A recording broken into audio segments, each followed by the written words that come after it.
الفاتحة. أعوذ بالله من الشيطان الرجيم. بسم الله الرحمن الرحيم. الحمد لله رب العالمين الرحمن الرحيم مالك يوم الدين إياك نعبد وإياك نستعين اهدنا الصراط المستقيم صراط الذين أنعمت عليهم غير المغضوب عليهم ولا الضالين آمين. أعوذ بالله من الشيطان الرجيم. بسم الله الرحمن الرحيم. بسم الله وبحمده. السلام عليكم ورحمة الله تعالى وبركاته. إن الحمد لله نحمده ونستعينه ونستغفره ونعوذ بالله من شرور أنفسنا ومن سيئات أعمالنا. من يهده الله فلا مضل له ومن يضلله فلن تجد له وليا مرشدا. وأشهد أن لا إله إلا الله وحده لا شريك له وأشهد أن سيدنا محمدا عبده ورسوله. اللهم صل على سيدنا محمد وعلى آله وصحبه ومن تبعه بإحسان إلى يوم الدين. أما بعد. اللهم اغفر لأمة سيدنا محمد صلى الله عليه وسلم وأصلح أمة سيدنا محمد صلى الله عليه وسلم وفرج عن أمة سيدنا محمد صلى الله عليه وسلم وارحم أمة سيدنا محمد صلى الله عليه وسلم وألف بين قلوب أمة سيدنا محمد صلى الله عليه وسلم لما تحب وترضاه وافتح لنا فتوح العارفين بك بحق سيدنا محمد صلى الله عليه وسلم. سبحانك لا علم لنا إلا ما علمتنا إنك أنت العليم الحكيم ولا حول ولا قوة إلا بالله العلي العظيم. وصلى الله على سيدنا محمد وعلى آله وصحبه وسلم. Alhamdulillah Rabbil Alamin. Alhamdulillah, marilah kita mentajdid, memperbarui rasa syukur kita kepada Allah Subhanahu wa taala yang senantiasa melimpahkan nikmat, karunia dan keberkatan kepada kita. Semoga nikmat, keberkatan, demikian juga seluruh anugerah yang Allah Subhanahu wa taala telah anugerahkan dan limpahkan kepada kita mampu kita syukuri sesuai dengan apa yang diharapkan oleh Allah Subhanahu wa taala. Allahumma amin. Dan semoga salawat serta salam semoga senantiasa tercurah, terbingkis kepada baginda Rasulullah sallallahu alaihi wasallam. Demikian juga keluarga baginda dan para sahabat serta orang-orang yang senantiasa mengikuti jejak langkah baginda Rasulullah sallallahu alaihi wasallam sampai hari kiamat.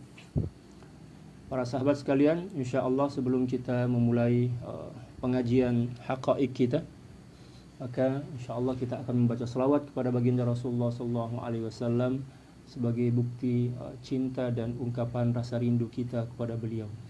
Innallaha wa malaikatahu yusalluna 'alan nabiy ya ayyuhalladzina amanu sallu 'alaihi wa sallimu taslima. Allahumma salli ala sayyidina Muhammad wa alihi wa sallim. Allahumma salli ala sayyidina Muhammad wa alihi wa sallim. Allahumma salli ala sayyidina Muhammad wa alihi wa sallim. Allahumma salli ala sayyidina Muhammad wa alihi wa sallim. Allahumma salli ala sayyidina Muhammad wa alihi wa sallim. Allahumma salli ala sayyidina Muhammad wa alihi wa sallim. Allahumma salli ala sayyidina Muhammad wa alihi wa sallim. Allahumma salli ala sayyidina Muhammad wa alihi wa sallim. Allahumma salli ala sayyidina Muhammad wa alihi wa sallim. Allahumma salli ala sayyidina Muhammad wa alihi wa sallim. Allahumma salli ala sayyidina Muhammad wa alihi wa sallim adada ma wasi'ahu ilmullah. InsyaAllah kita akan mulai dengan kitab Haqaiq Anit Tasawuf, dan kalau sekiranya ada masa yang lebih kita akan teruskan kepada kitab yang kedua, yaitu kitab Mi'raj at-Tashawuf ila Haqaiq at-Tasawuf. Qala al-muallif rahimahullahu ta'ala wa nafa'ana Allah bi'ulumihi wa ulumi syuyukhihi wa syuyukhina wa jami'i awliya'illahi salihin fid dharain. Allahumma amin. Muka surat 58 kitab Haqaiq. Mujahadatun nafsi wa tazkiyatuha, menjelaskan tentang mujahadah dan penyucian jiwa. Mujahadah ini merupakan satu di antara manhaj amali tasawuf yang wajib, rukun yang paling wajib lah dalam tarbiyah tasawuf. Tamhidun sabaqa an bayyana fi bahsi ahammiyati tasawufi anna lin nafsi sifatin khabithatan wa akhlaqan madhmumah wa anna izalataha fardu 'ainin kama nassa 'ala dhalika 'ammatul fuqaha walakin صفات النفس الناقصة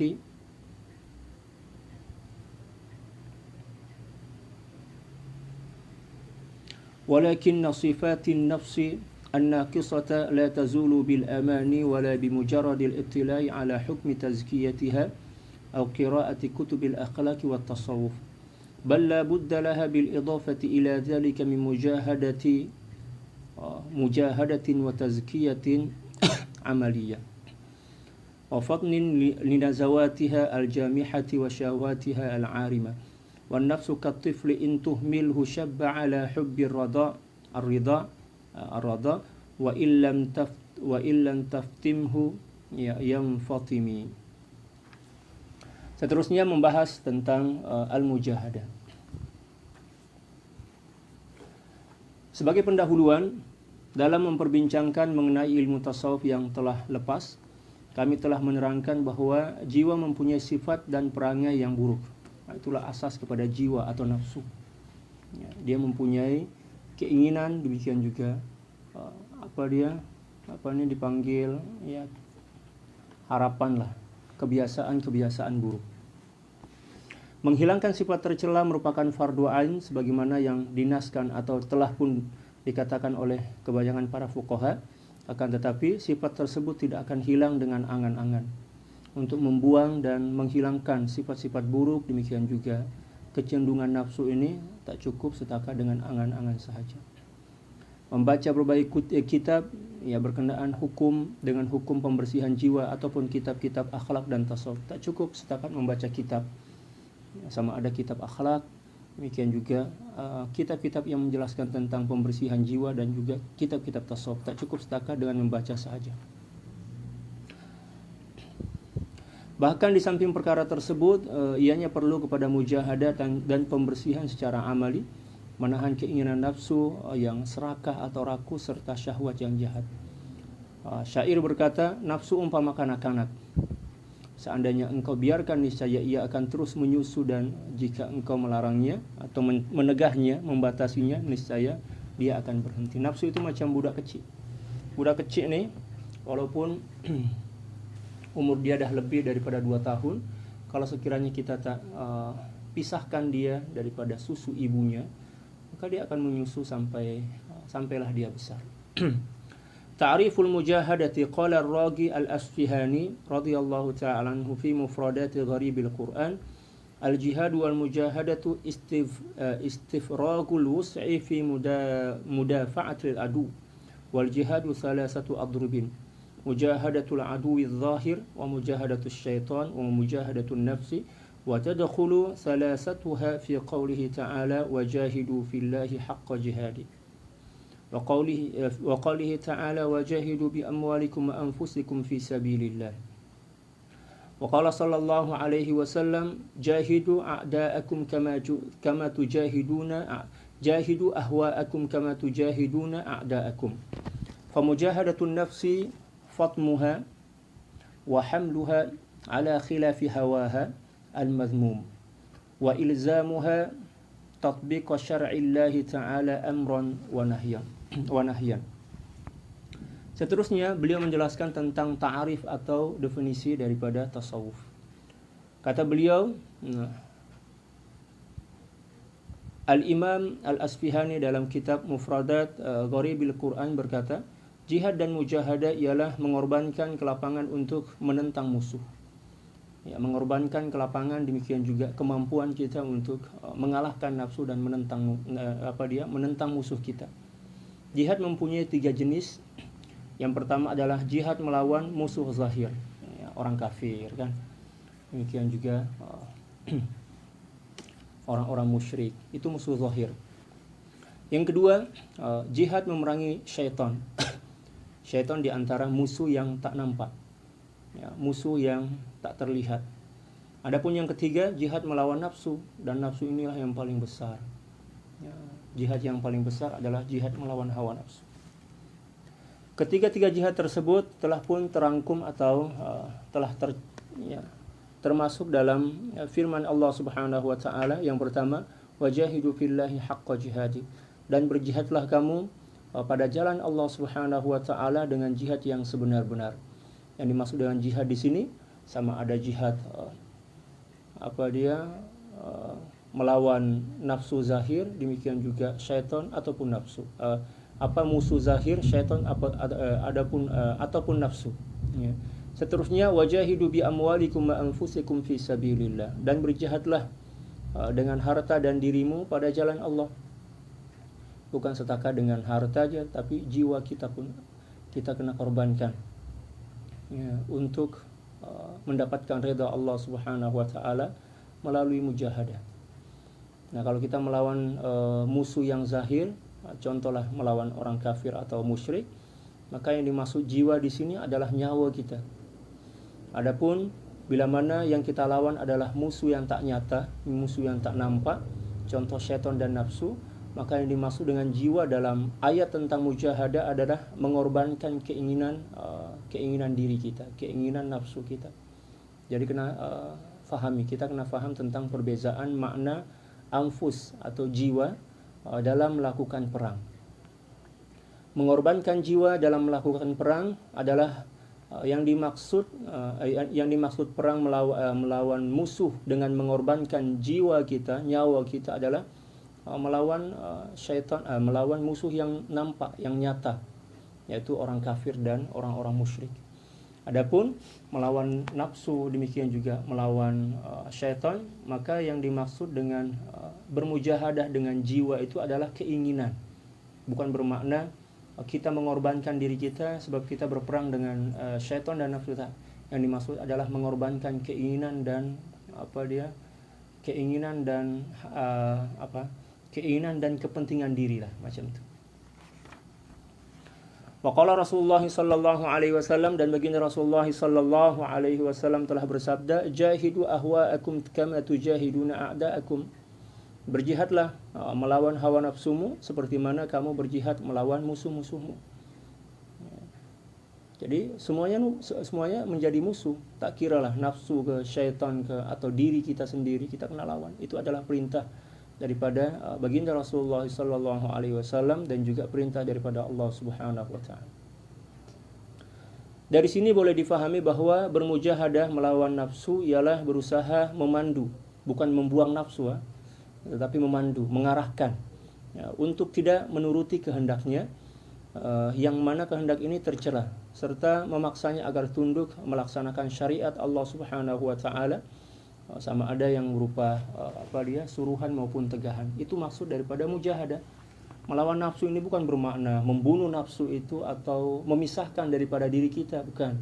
Yang dimaksud, ya, mujahadatun nafs adalah memandu nafsu itu, mengarahkan nafsu itu kepada ketaatan dan ibadah kepada Allah, dan juga memaksa nafsu itu untuk tunduk dan patuh kepada syariat Allah Subhanahu wa taala. Bukan setakat dalam perintah, akan tetapi juga berkenaan dengan larangan atau tegahan. Ramai di antara kita yang mampu menunaikan perintah tetapi tak cukup mampu untuk menjauhkan diri daripada larangan. Ibadah kita mantap, solat kita, puasa kita, solat berjamaah pula. Tapi nak memandu atau nak menahan diri daripada melakukan dosa, ramai di antara kita yang tak cukup mampu. Ya, ramai orang yang rajin solat, puasa, solat berjamaah, puasa, baca Al-Quran, baca salawat, tapi tak cukup mampu untuk menahan diri daripada dosa. Ya, setelah dia solat, ibadah lah tu kan. Lepas tu pula menggunjing maknanya menceritakan keaiban orang lain, menghina orang lain, demikian juga mencaci maki orang lain, ya kan, memfitnah orang lain. Maknanya ya, hancurlah amal ibadah yang telah dilakukannya. Sebab ibadah solat sunnah, demikian juga pahala daripada solat berjamaah tidak sebanding dengan dosa yang kita lakukan sebab lisan kita, ya kan, memfitnah, mencaci, memaki, demikian juga berbohong. Tak seimbang, tak sebanding lah. Dalil dari Al-Quran dan hadis. Di sini beliau seterusnya akan menjelaskan tentang dalil daripada Al-Quran dan hadis berkenaan dengan mujahadah. Daliluha minal kitabi was sunnah. Qala ta'ala walladzina jahadu fina lanahdiyannahum subulana. Wa an Fadalah bin Ubaid radhiyallahu ta'ala anhu qala Rasulullah sallallahu alaihi wasallam Al-mujahidu man jahada nafsahu fillahi wa fi riwayatin lillah. Di sini beliau menakalkan dua dalil. Yang pertama daripada Al-Qur'an dan yang kedua adalah daripada hadis baginda Rasulullah sallallahu alaihi wasallam. Walaupun yang beliau nakal di sini setakat dua sahaja, tetapi bukan bermakna dalil tentang mujahadah sama ada dalam Al-Qur'an, demikian juga hadis setakat dua aja, banyak sangat. Tapi di sini sebagai contoh aja. Dalil yang pertama adalah daripada Al-Qur'an. Suratul Ankabut, Allah Subhanahu wa taala berfirman, "Walladzina jahadu fina lanahdiyannahum subulana wa innallaha lama'al muhsinin." Dan orang-orang yang berjihad di jalan kami, niscaya benar-benar kami tunjukkan kepada mereka jalan-jalan kami. Orang yang sebenar-benar bersungguh bermujahadah melawan hawa nafsu dia, maka Allah Subhanahu wa taala akan mudahkan mujahadah dia. Allah akan ringankan mujahadah itu. Janji dia bersungguh-sungguh, ikhlas dan jujur. Ya kan? Ikhlas dan jujur itu penting. Ikhlas dan jujur. Seterusnya hadis daripada baginda Rasulullah sallallahu alaihi wasallam yang diriwayatkan oleh Sayyidina Fadalah bin Ubaid. Ya, beliau berkata, baginda Rasulullah sallallahu alaihi wasallam bersabda, seorang mujahid ialah orang yang berjihad melawan hawa nafsunya di jalan Allah Subhanahu wa taala. Demikian juga dalam riwayat yang lain, seorang yang berjihad atau seorang pejuang adalah seorang yang berjihad melawan hawa nafsunya karena Allah Subhanahu wa taala. Jadi ada dua riwayat, fillah dan lillah. Karena Allah dan di jalan Allah. Jadi tujuan kita Allah, bukan tujuan setakat nak mendapatkan pahala, bukan bertujuan sebab nak menjadi orang yang sempurna. Tak, tujuan kita karena Allah. Tujuan kita Allah aja, baru betul. Adapun bila mana dalam bermujahadah niat kita masih lagi bercampur dengan niat-niat kebendaan, keduniaan, demikian juga selain daripada Allah Subhanahu wa taala, maka mujahadah kita akan berat, susah, sukarlah macam itu. Seterusnya hukmuha tazkiyatun nafsi fardu ainin kama sabaqa an bayyana dzalika ولا تتم إلا بالمجاهدة ومن هنا كانت المجاهدة فرض عين من باب ما لا يتم الواجب إلا به فهو واجب. قال الشيخ عبد الغني النابلسي رضي الله تعالى عنه: المجاهدة في النفس عبادة ولا تحصل لأحد إلا بالعلم وهي فرض عين على كل مكلف. Seterusnya hukum bermujahadah. Nah, kita kena faham juga, kita kena tahulah apa hukum bermujahadah melawan hawa nafsu kita. Hukum tazkiyatun nafs atau penyucian jiwa ialah sesuatu yang sifatnya fardu ain. Sebagaimana yang telah kami terangkan sebelum ini, nafsu tidak akan sempurna kecuali dengan mujahadah. Sifat-sifat kebaikan yang ada pada diri itu tidak akan sempurna kecuali setelah melalui proses mujahadah. Kita kalahkan dulu seluruh keinginan-keinginan nafsu, barulah sifat-sifat kemuliaan itu akan masuk dan melekat dalam jiwa kita. Oleh yang demikian, mujahadah menjadi suatu kefarduan, hukumnya fardu ain. Ia termasuk dalam bab sesuatu yang wajib tidak sempurna kecuali dengan perkara tersebut, maka perkara tersebut juga dikira sebagai wajib. Min babi ma la yatimul wajibu illa bihi fahuwa wajib. Syekh Abdul Ghani An-Nabulsi radhiyallahu taala an pernah berkata, mujahadah melawan nafsu adalah ibadah. Ya, ibadah yang paling mulia adalah melawan hawa nafsu. Melawan hawa nafsu. Di antara ibadah yang paling mulia adalah melawan hawa nafsu. Macam mana nak lawan hawa nafsu kita? Ini memang paling berat. Nak tidur, jangan bagi tidur. Kecuali bila mana kita dah tak mampu dah untuk terjaga. Demikian juga nak makan, walaupun kita lapar macam mana pun jua, selagi keinginan itu masih lagi menggebu-gebu, maka jangan bagi dulu. Bagi masa, bagi nafsu untuk menurunkan keinginan dia yang menggebu-gebu itu, lepas itu barulah bagi makan. Demikian juga yang lainnya. Jadi kata Sidi Syekh Abdul Ghani An-Nabulsi, bermujahadah melawan hawa nafsu hukumnya fardu ain. Fardu ain bukan sunnah, tapi fardu ain. Seterusnya pada muka surat 100, alhamdulillah kita sudah sampai pada muka surat 100. Qabiliyatu sifatin an-nafsi lit-taghyir. La syakka anna an-nafs al-insaniyata qabilatun li-taghyir sifatiha an-naqisati wa tabdil 'adatiha al-madhmumah. Wa illa lam yakun hunaka fa'idatun min ba'sati ar-rasulil karim alaihi salatu wassalam. ولا ضرورة لمن بعده من ورثته العلماء العاملين والمرشدين المصلحين. وإذا كان كثير من سباع الطيور والبهائم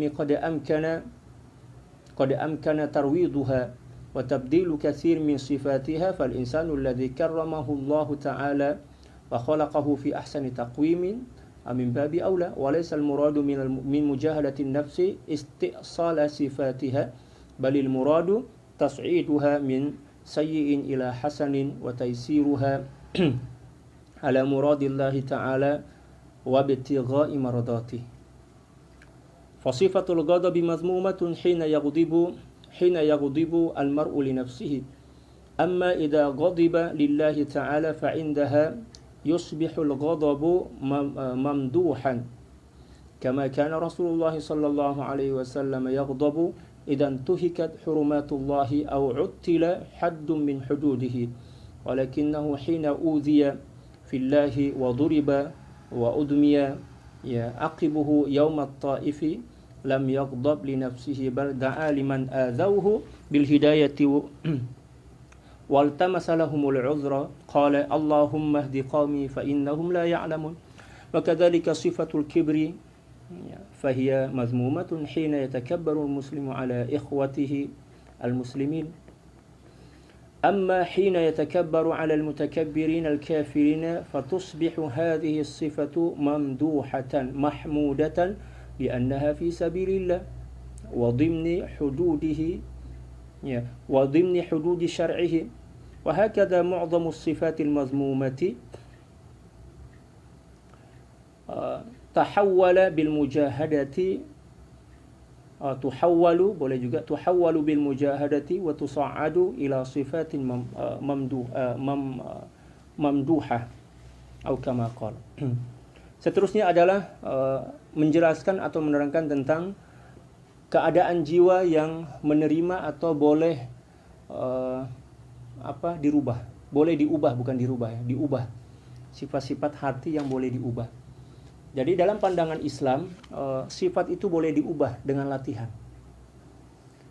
Misalnya ada seorang yang pemalas, maka sifat pemalas ini boleh diubah melalui latihan atau riyadhah dan mujahadah. Kita latih secara berperingkat, secara bertahap. Demikian juga orang yang cepat marah.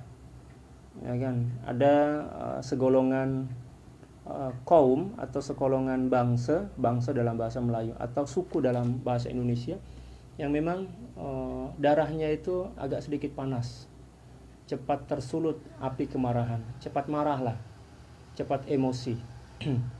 Nah sebenarnya walaupun seseorang itu mempunyai sifat yang cepat marah, tetapi melalui mujahadah dan riyadhah sifat cepat marah itu boleh dikontrol, ya, boleh diturunkan atau dijinakkan lah istilahnya. Sehingga yang pada awalnya mungkin sifat marah itu hanya senantiasa tertuju kepada perkara-perkara yang tak elok, tetapi bila mana setelah dilakukan mujahadah dan tarbiyah, demikian juga dipanggil riyadhah lah, latihan, maka sedikit demi sedikit sifat temperamen atau cepat marah itu boleh berkurang. Demikian juga pemalu, orang yang terlalu pemalu, ya, pemalu sangat, itu tak elok juga. Ya, apatah lagi pemalu dalam perkara-perkara yang kita tak dibenarkan untuk malu pada benda itu, pada perkara itu. Misal, kita tak seberapa paham tentang agama. Lepas itu pula kita malu nak bertanya kepada ustaz, kepada para ulama. Ini sifat malu yang tak elok lah. Ya, malah sifat malu yang ditegah, sifat malu yang kita kena tukar, kita kena ubah dengan sifat malu yang syar'i. Sifat malu itu ada dua jenis. Yang pertama adalah al-haya'u, ya, al-haya'ut tabi'i. Al-haya'ut tabi'i, sifat malu semula jadi. natural lah istilah kita. Memang bawaan, sama ada disebabkan karena keturunan atau memang macam itulah. Ya, tak kiralah dalam kebaikan ataupun dalam keburukan. Yang kedua adalah al-hayaul muktasab, sifat malu yang boleh diusahakan, yang melalui proses, ya, yang berdasarkan pendidikan atau berdasarkan didikan, ya, melalui ajaran Islam. Nah, sifat pemalu yang macam inilah yang digalakkan oleh Islam. Malah baginda Rasulullah SAW bersabda dalam satu hadis, al-haya'u syu'batun minal iman. Ya, sifat malu merupakan satu di antara cawangan daripada cawangan-cawangan iman. Yang dimaksud dengan sifat malu di sini bukanlah sifat malu atau al-haya'ut tabi'i, sifat malu semula jadi, bukan. Tapi yang dimaksud di sini adalah sifat malu yang berasaskan batasan syariat. Nah, demikian juga sifat marah. Marah itu sebenarnya tak semuanya buruk. Ya, tak semuanya buruk. Pada masa-masa tertentu kita pun perlu kepada marah, perlu kepada sifat marah. Contoh misal, kalau sekiranya ada pelanggaran syariat, kita tak punya sifat marah, maka kita akan biar ya orang melakukan kesilapan kan. Ya, kita macam cuai lah. Itu masalah juga. Melampau pun juga masalah. Jadi yang diinginkan oleh Islam itu adalah sifat marah yang terkontrol. Masa-masa di mana kita digalakkan atau dibenarkan untuk marah, ataupun mungkin dituntut untuk marah, diperintahkan untuk marah, kita kena marah lah. Marah karena Allah dan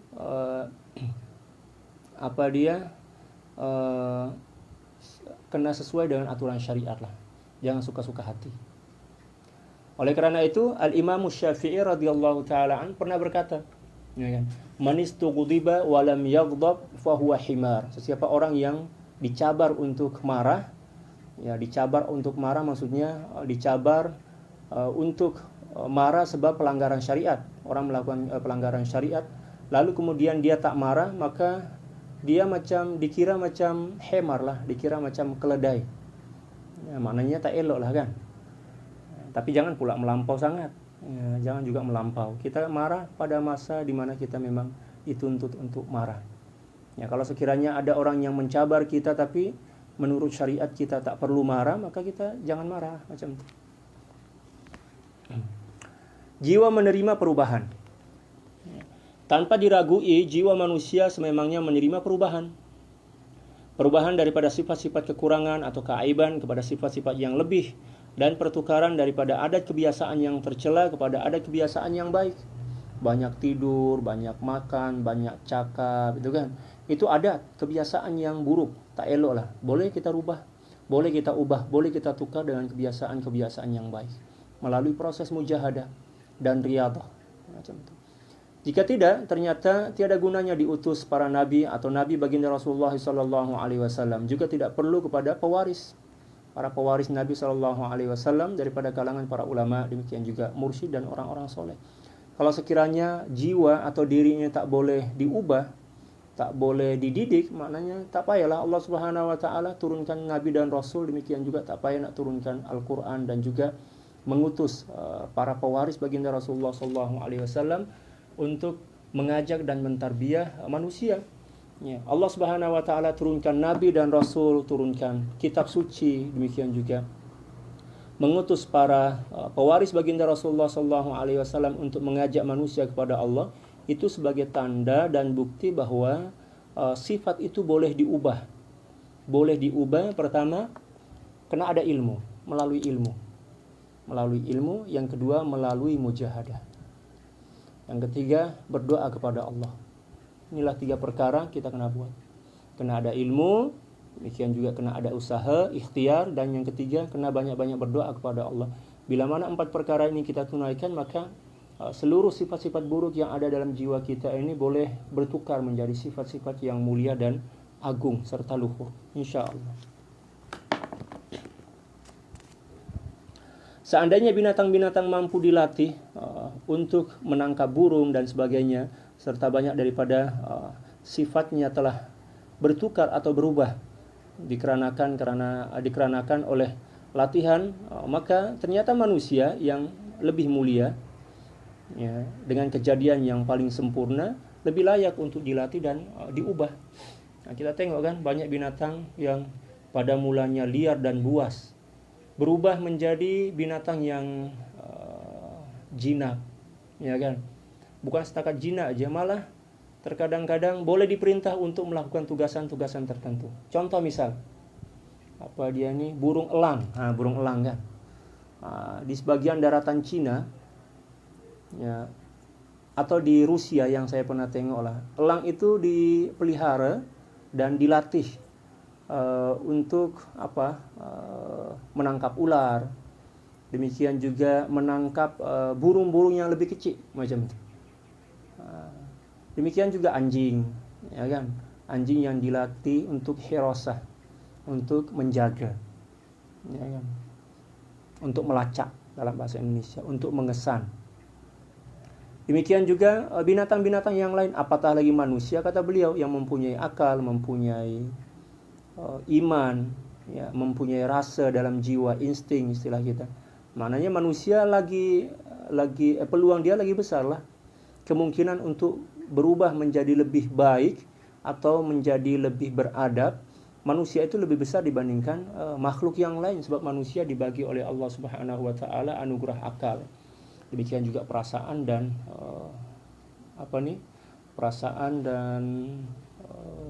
iman macam itu. Bermujahadah melawan hawa nafsu bukan bermakna mencabut atau membuang nafsu itu, ya, atau membuang sifat-sifat yang ada pada manusia. Sebaliknya menjadikannya atau menukar dia menjadi sifat yang mulia. Kita tukar dia, ya, bukan bermakna membuang nafsu atau membuang sifat marah 100%, tak. Ya, kita tukar dengan sifat marahnya agak lembut, demikian juga terkontrol oleh syariat.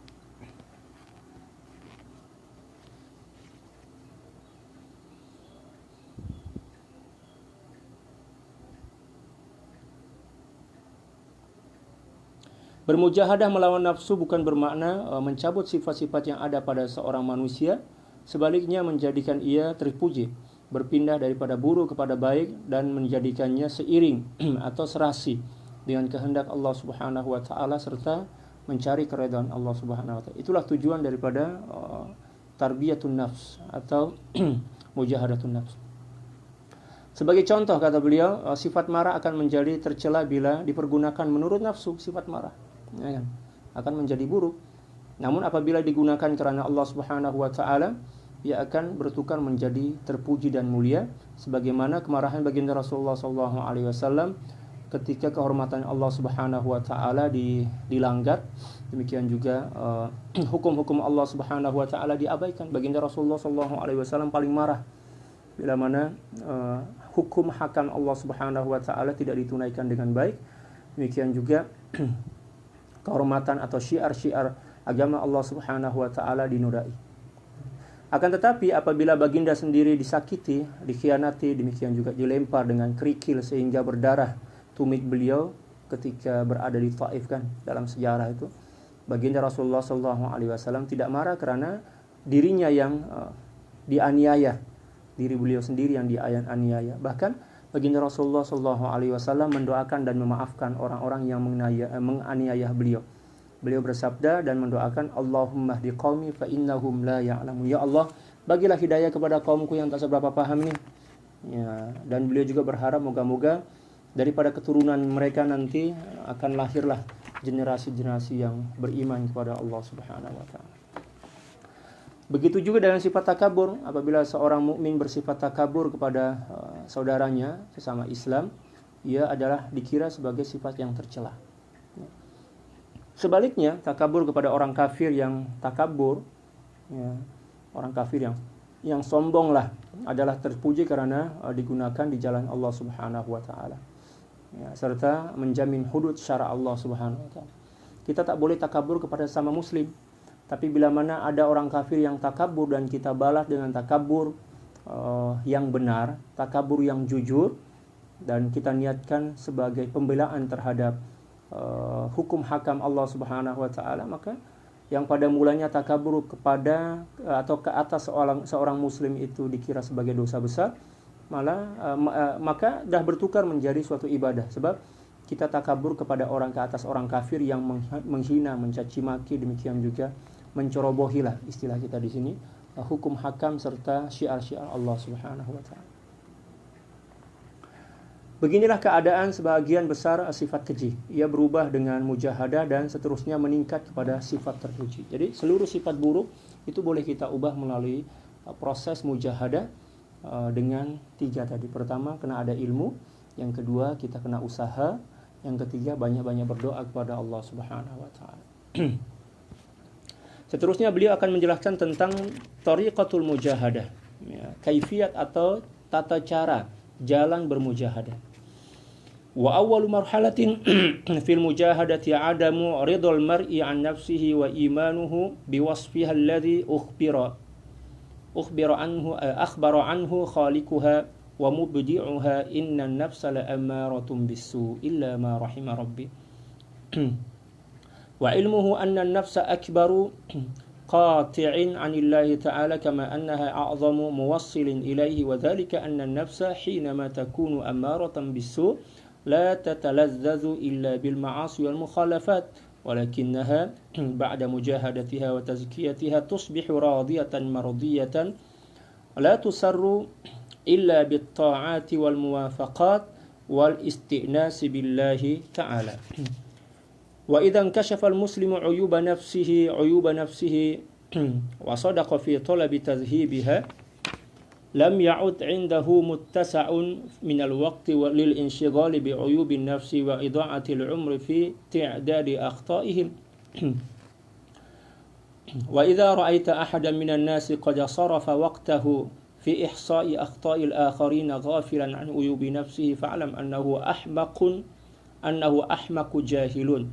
Qala Abu Madyan radhiyallahu ta'ala an ولا ترى العيب إلا فيك معتكدا عيبا بدا بينا لكنه استتر.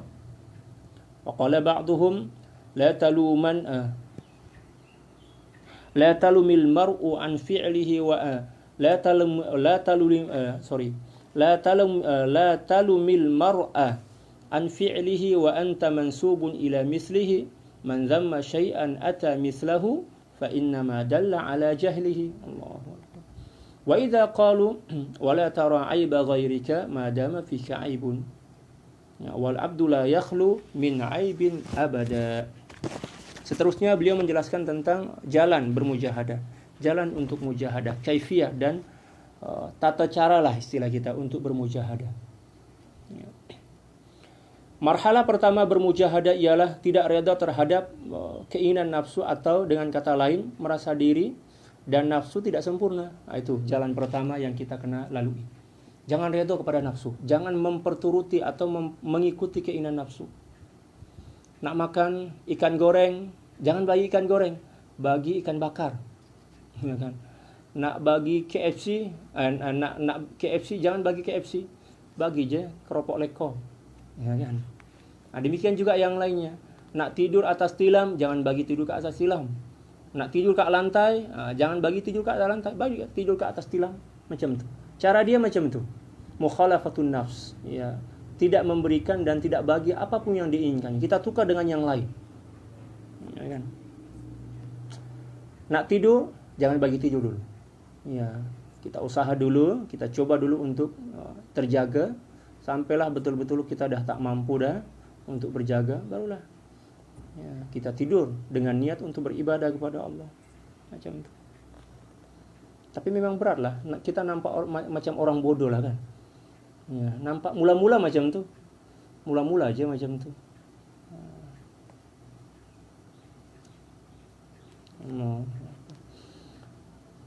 Demikian juga dia kena sedar bahawa nafsunya senantiasa berada dalam keburukan.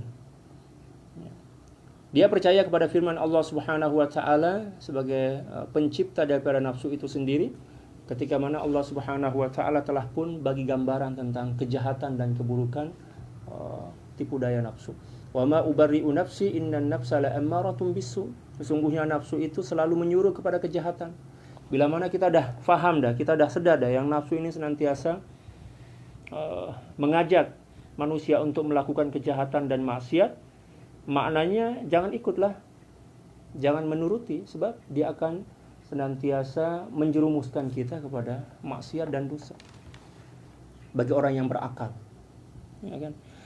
Dia juga perlu tahu bahwa nafsu merupakan sebesar-besar asbab atau sebab yang memutuskan untuk sampai kepada Allah Subhanahu wa taala. Dia kena sadar bahwa nafsu ini adalah musuh yang paling besar, musuh yang paling jahat, dan musuh yang paling bersemangat untuk memutuskan perjalanan diri kita untuk menuju kepada redha Allah Subhanahu wa taala. Dalam masa yang sama, ia juga sebenar-benar faktor penyampai kepada Allah. Ketika nafsu berada pada tahap ammaratum bisu, ia hanya merasa seronok ya dengan maksiat serta menyalahi suruhan pencipta, yaitu Allah Subhanahu wa taala. Tetapi bila mana nafsu itu telah kita mujahadahkan dan kita sucikan, maka ia akan bertukar menjadi radiyah mardiyah, yang senantiasa redha dan diridhai. Ya, dan hanya gembira dan merasa seronok dengan ketaatan menurut kehendak Allah Subhanahu wa taala. Demikian juga senantiasa merasa seronok dan merasa lazat, ya, senantiasa bersama Allah Subhanahu wa taala, merindui Allah Subhanahu wa taala. Apabila manusia muslim atau seorang muslim mengetahui keaiban diri dan dia pula jujur dalam mendidiknya, niscaya dia tidak ada masa atau waktu untuk sibuk dengan keaiban orang serta menyia-nyiakan umur dengan menyenaraikan atau menghitung-hitung kesilapan mereka. Ya, bila mana kita terlalu sibuk mencari atau melihat atau malah mungkin mengira-ngira, menghitung-hitung keaiban orang lain, itu sebagai tanda bahwa kita sedang diperhamba oleh nafsu kita. Kita sedang dikuasai, kita sedang diikat oleh nafsu itu. Na'udzubillah. Bila kamu melihat seorang manusia mensia-siakan waktu dengan menghitung kesilapan orang lain, sedang dia lupa tentang keaibannya sendiri, maka yakinlah bahwa dia adalah seorang yang bodoh dan jahil. Tolol lah istilah kita dalam bahasa Indonesia. Ya, tolol. Atau yang lebih teruk lagi dibandingkan tolol itu dungu. Ya. Bodoh, tolol, goblok, dungu. Ya. Atau blow on. Banyak istilah dia dalam bahasa Indonesia. Sama lah bahasa Melayu juga kan. Jahil, bodoh, bangang, apa pula. Banyak istilah juga lah. Sayyidina Abu Majan Al-Ghaus radhiyallahu taala an pernah berkata dalam syair beliau, wala taral aiba illa fika mu'taqidan aiban bada bayyinan lakinna ustatara. Janganlah kamu melihat keaiban kecuali kamu yakin ia berada pada dirimu. Ketika mana kita melihat keaiban pada diri orang lain, kita kena sadar bahwa keaiban itu juga ada pada diri kita. Malah mungkin keaiban kita lagi banyak dibandingkan orang lain.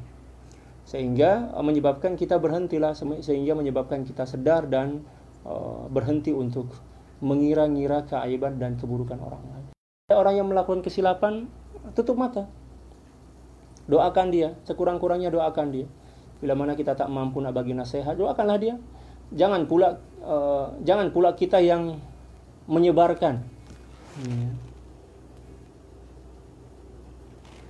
ataupun kita yang menambah-nambah lah. Kalau dalam bahasa Indonesia diistilahkan dengan kita yang mengompor-ngompori.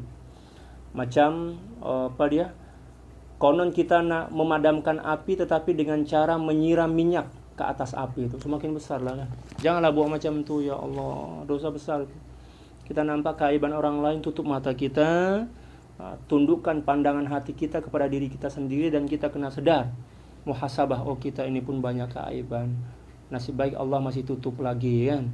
Ya. Kalau sekiranya Allah Subhanahu wa taala tak tutup, ya, maka Allah malunya kita nak keluar rumah, semua kita ini penuh dengan keaiban.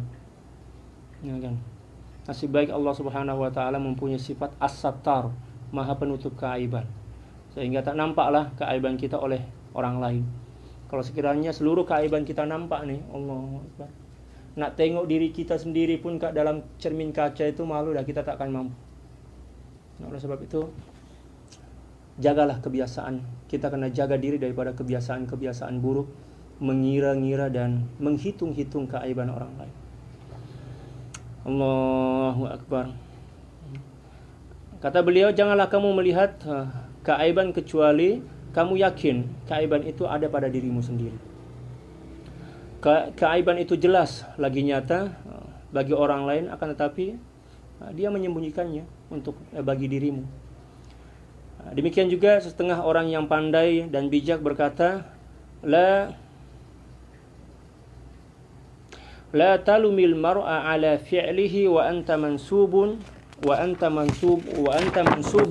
ya ilaihi man zamma syai'an ata mithlahu fa innama dalla ala jahlihi. Janganlah engkau mencela perbuatan seseorang sedangkan engkau dinisbahkan atau keburukan itu juga dinisbahkan kepadamu, atau engkau disandarkan sepertinya, maknanya engkau juga melakukan perkara itu. Jangan kita selalu menilai orang, oh dia itu pendusta, dia itu tipu, tapi kita pun tipu. Siapa mencela sedang dia melakukannya, itulah tanda tentang kejahilan dan kebodohan seorang.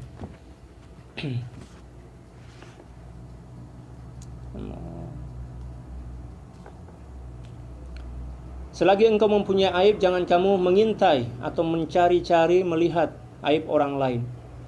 Seorang hamba itu selama-lamanya tidak sunyi daripada aib. Ada di antara kita yang sunyi daripada aib? Tak ada. Sehebat apapun kita, sepandai apapun kita, aib itu mesti akan senantiasa melekat pada diri kita. Allahu Akbar. فإذا عرف المسلم ذلك أقبل على نفسه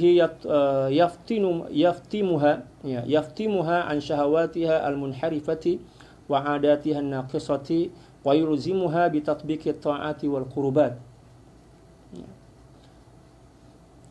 ويتدرج في المجاهدة على حسب سيره فهو في بادئ الأمر يتخلى عن المعاصي التي